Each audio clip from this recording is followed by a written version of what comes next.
கேள்விக்கு பார்த்துட்ருக்கோம். 12% தனி வட்டி விதத்தில் 3 ஆண்டுகளில் செலுத்த வேண்டிய 10,920 கடனை ஒவ்வொரு ஆண்டும் இறுதியில் செலுத்தப்படும் சமமான ஆண்டு தவணை தொகை எவ்வளோன்னு கேட்டிருக்காங்க. இது வந்து பார்த்தீங்கன்னா, இந்த மாரி உங்களுக்கு தவணையில செலுத்தணும் அப்படின்னு சொல்லி பார்த்தீங்கன்னா, அதில வந்து பார்த்தீங்கன்னா, ஒவ்வொரு தவணை அத மொத்த அமௌண்ட்டையும் பிரிச்சிருப்பாங்க. ஆனா, இது செகண்ட் இயர்லேருந்து பார்த்தீங்கன்னா, அந்த தவணைக்கும் வந்து வட்டி போட்டிருப்பாங்க. ஸோ, இந்த மாரி சம்ம வந்து நம்ப வந்து நம்மளா அஸ்யூம் பண்ணி போடுறது ரொம்ப ஈஸியா இருக்கும். எப்படி போட்டாலும் ஆன்சர் வரும். நீங்க வந்து தவணைத் தொகை எக்ஸ்ன்னு வச்சுட்டும் போடலாம். ஒரே ஆன்சர் தான் வரும். நான் ஒரு வேளை தவணைத் தொகை 100ன்னு எடுத்துக்கிட்டேன்னு வச்சுக்கோங்களேன். ஆண்டு 100.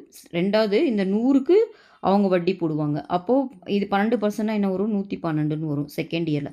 3 இயர்ல 3 ஆண்டுகள்னு சொல்லியிருக்காங்க. அப்போ 3 இயரும் வரும். அப்போ 112ஓட இன்னும் ஒரு 12% வட்டி வந்துச்சுன்னா உங்களுக்கு எவ்வளோ வரும்?